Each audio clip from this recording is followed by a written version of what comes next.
longstanding back issue, really all the way back to my playing days in high school.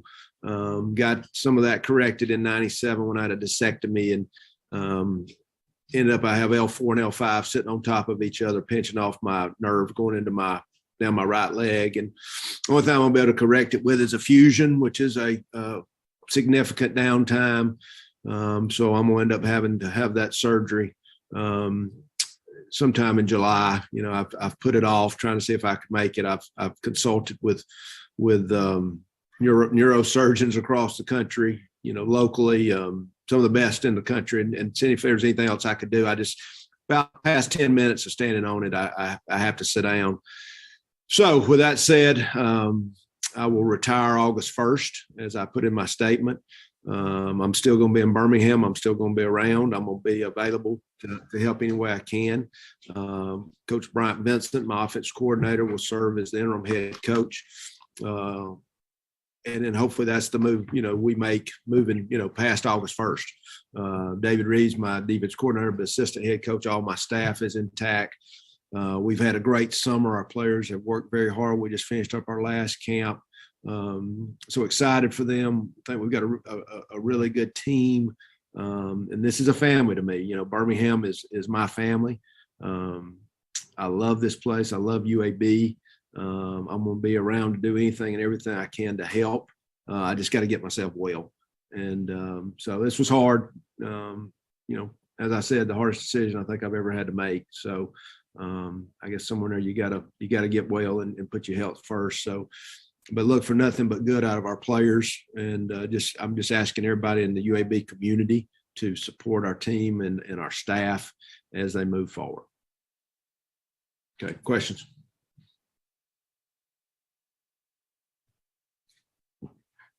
Please unmute yourself and ask a question if you have one.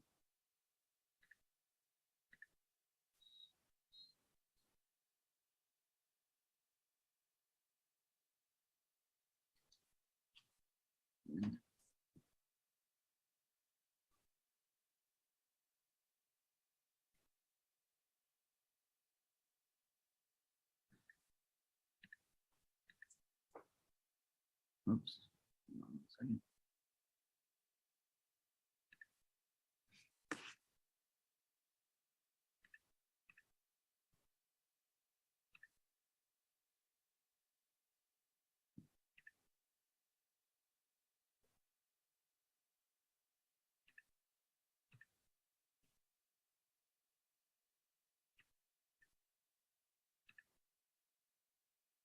How do I get this unmuted? Muted. Yeah. Did they hear me? Yeah. Okay, good. So is the host on us?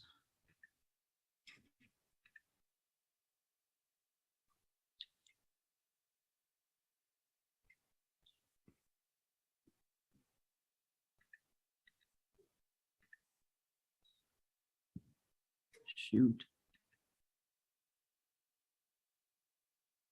Hold on 1 second, please.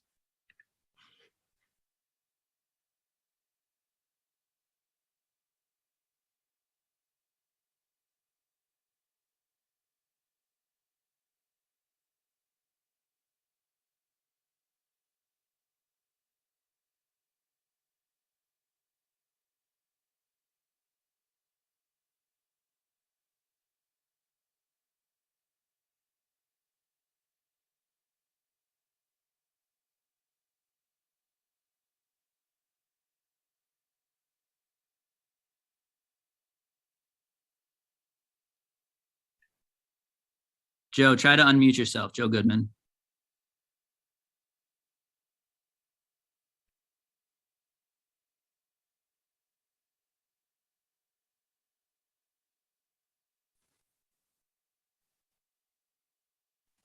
Can you hear me now? Okay, good. All right, we're back. Go ahead, Joe. Yeah, Bill, obviously this is a huge shock.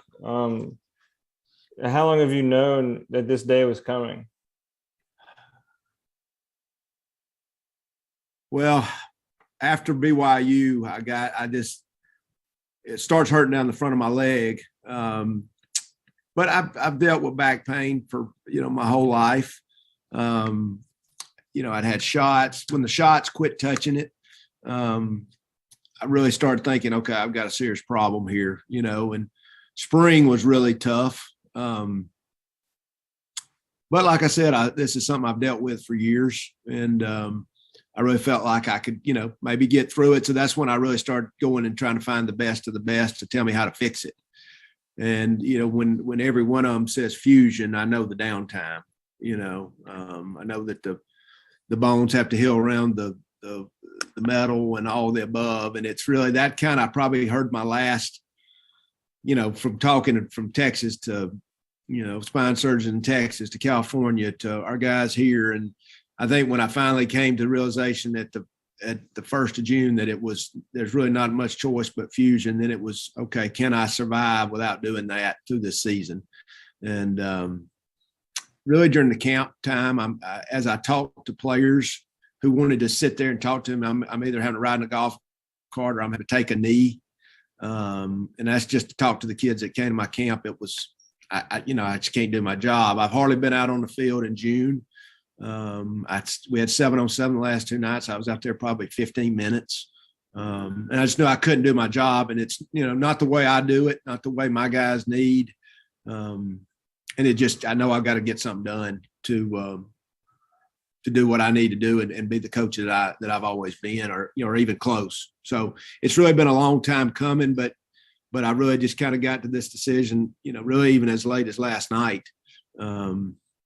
I've really thought about doing the surgery even as about a week ago and just see where I was at, just try it. But I know what the downtime is. I feel like we're in good, we got our staff is ready to go. Our players in good shape. I think we got a good team, and I just want the best for them. As I told them today, I'm going to be around. I'm going to be close. I just won't be out on that field with them.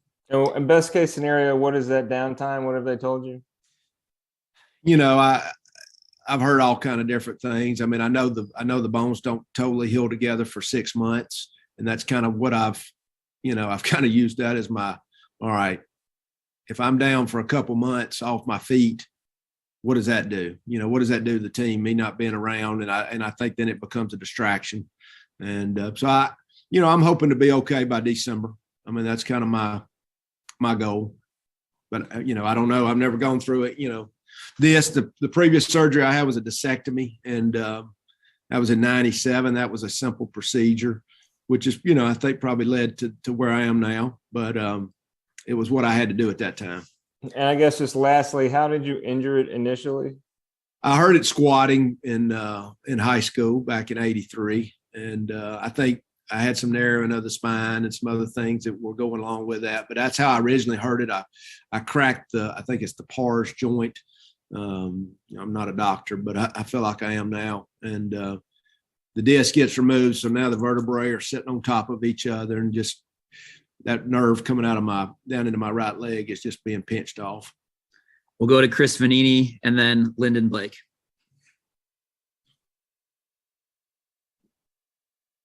Yeah, Bill, just kind of curious, as you think about kind of the legacy that you've left at UAB and how far things have come and how much you went through to get the program to where it is now, just kind of how do you look back at everything you went through here? Yeah, it's unreal. I mean, I've said this many times, this is family to me. This is my players, my coaches, the city. It is family, and that's how we built this thing is together.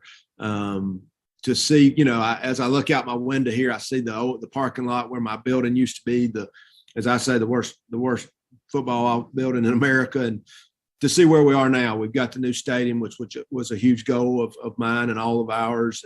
And we're going to the new conference. We got everything in front of us. I'm just proud to have been part of it, and proud to see where we are now, where we've come from. It's really unbelievable. Lyndon Blake, then Evan Dudley.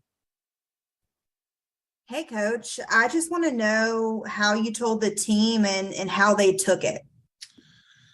Yeah, it was hard. I think they handled it as well as possible. And the message is our staff is here. They're going to keep doing what they've been doing. We've been a family, and I think that's how and I'm not saying there's not other teams like that, but we've truly built this on family. I mean, the staff has been with me. That, tons of them played for me. I said, we've just got to lean on each other, and this is a health issue for me, but nothing changes. We got our staff here. You've had a great summer. Practice schedules are ready, all the above. Let's just get ready to go and let's get ready to go win. And I think they handle that. They've been coming by to see me. And, it's not like I'm leaving for another job or leaving town. So I'm going to be around as much as I can. So I think they handled it. I think they handled it as well as they could. Evan Dudley, then Dan Harrelson. Evan, you're muted. Okay, sorry. I thought I went on mute. It was obviously a very hard decision to make.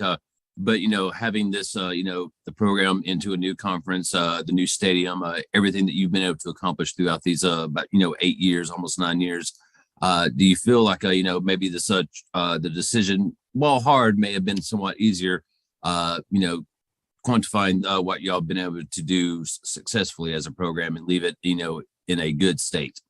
I will say that a hard decision was made easier by the fact I feel like we are headed in the complete right direction. And I know my staff, I know these players, we got a veteran group.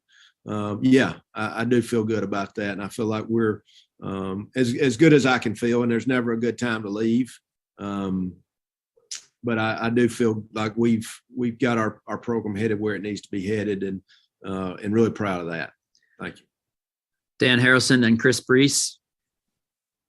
Coach, you have accomplished quite a few things, a lot of things since 2014, since you became head coach at UAB. Do you have a favorite memory from that time, championship or just coming back? And have you had time to kind of sit back and reflect on all the success that you've had, not only as a team, but just as a program and the city and everything? Gosh, there's so many. I mean, I even go back to 14, the Troy win, but I think since the return, running out on the field, the first game, the great crowd, the championship in 18, the COVID year in 20, Rice and then Marshall when we were down players.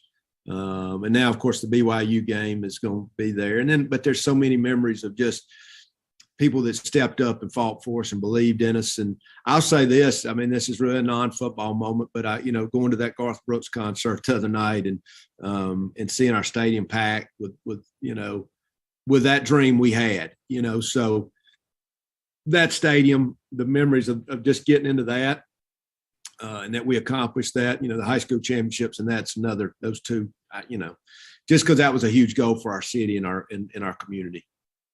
Thank you. We'll go to Chris Brees, then back to Joe Goodman. Yeah, Coach, with so many unknowns with what procedures you have coming up here, it would be unfair to ask you if you plan on coming back, but what's crossed your mind with the future? I think right now, literally, as I said, to get well. My mind's right now is on this team and what can I do to help from the side. I'm just not going to say never. My mind's not on coaching again right now, but it's just on getting well and really on this team right now. That's really where it's at. Thank you. Joe, then Chris. Yeah, Bill, I was hoping you could go back to when they shut down the program. I mean, how many people just thought you were insane? I think everybody. I got that. That's funny you said, Joe. I mean, I got that so much of, what are you doing? Why are you staying? You're turning down jobs. And I told you this, and I promise you this, and I would tell this to everybody here. It's amazing to me, the people that stop me daily and just say, thank you. And I think it's just Birmingham, that we believed and we believed in each other and we showed what we could do. But that's kind of what happened in 14. was I saw this heart. And when I saw our folks fight, it just, I mean, it inspired me. And then it was like, all right, we got a call. We're fighting for more than ourselves. This is more than football. This is more than a program. This is a city. This is a community. This is, I mean, all the stuff we've talked about so many times. But yeah, I got plenty of that. That I'm crazy. And of course, I really probably thought I was crazy as I started thinking, all right, we're really going to try and bring a program back in less than 2 years, and then play real football with FBS teams. And, so yeah, I got that a lot. Hey, you're such a student of the game. You're so particular when it comes to everything you do as a coach. What did being named the National Coach of the Year, mean to you, just coming from where you started? It meant a lot. Yeah,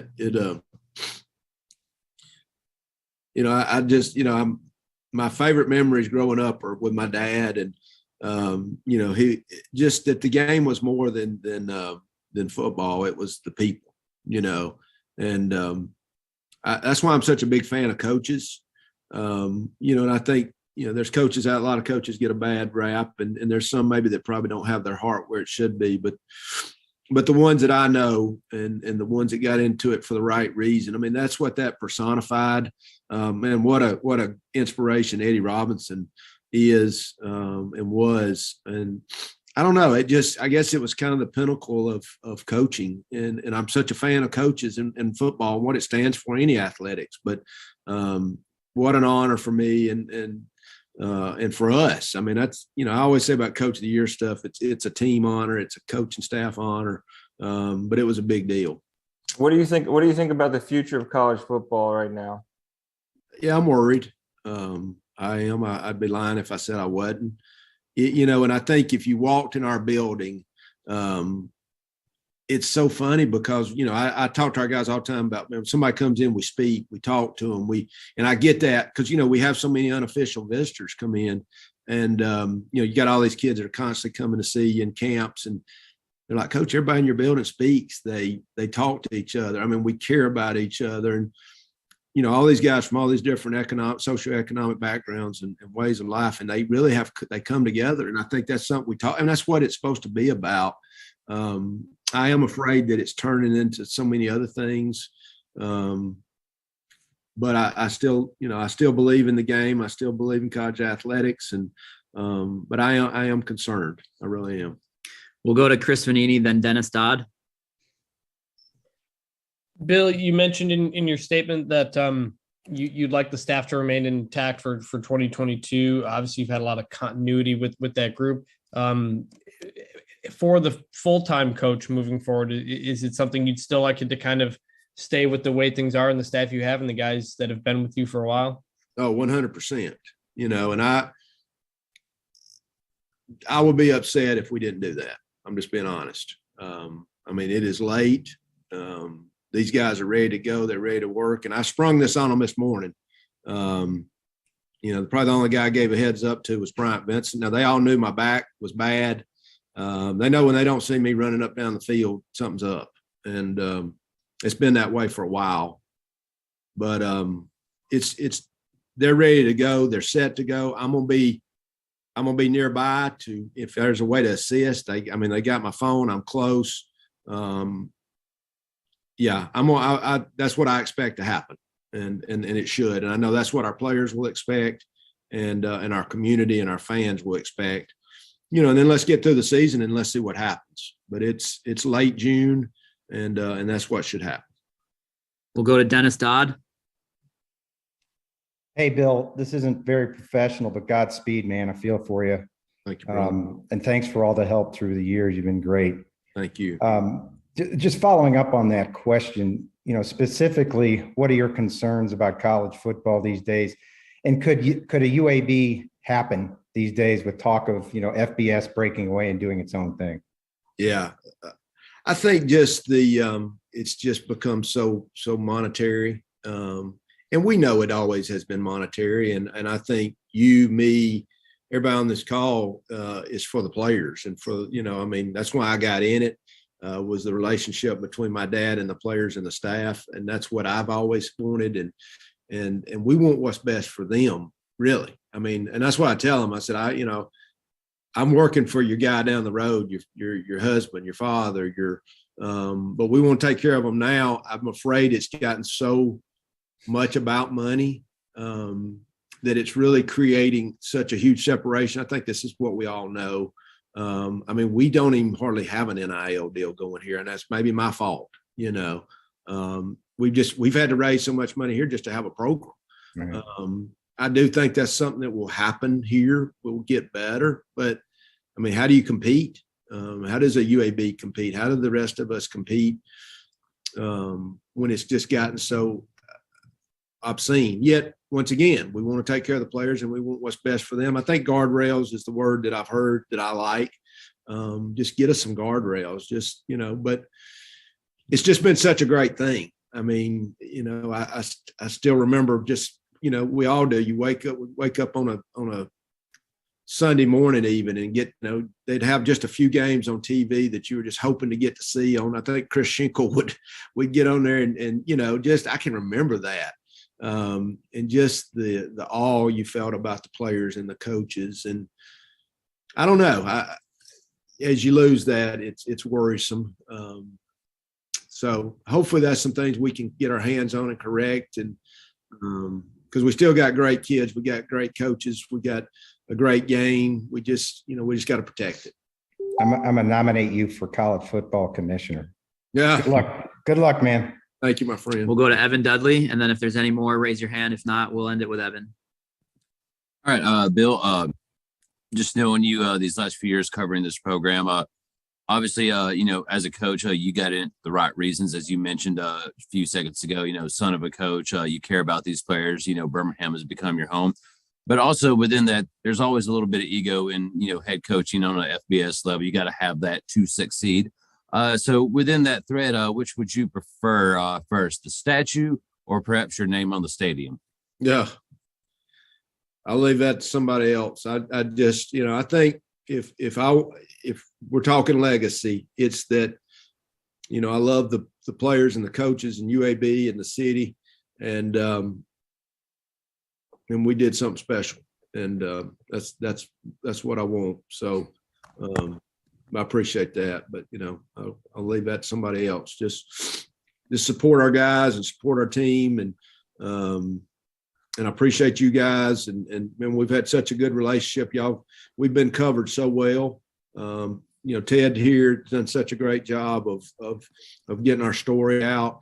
Man, there's so many heroes in our world, and you guys do such a great job of promoting players in our sport and telling good stories and making it where, and that's what makes kids want to play. I still remember reading the Anniston Star every day, and we had such a great sports page, and that's what made me want to play. It made me want to coach. So appreciate you guys for what you do for our sport and covering us and what you've done for UAB and me personally.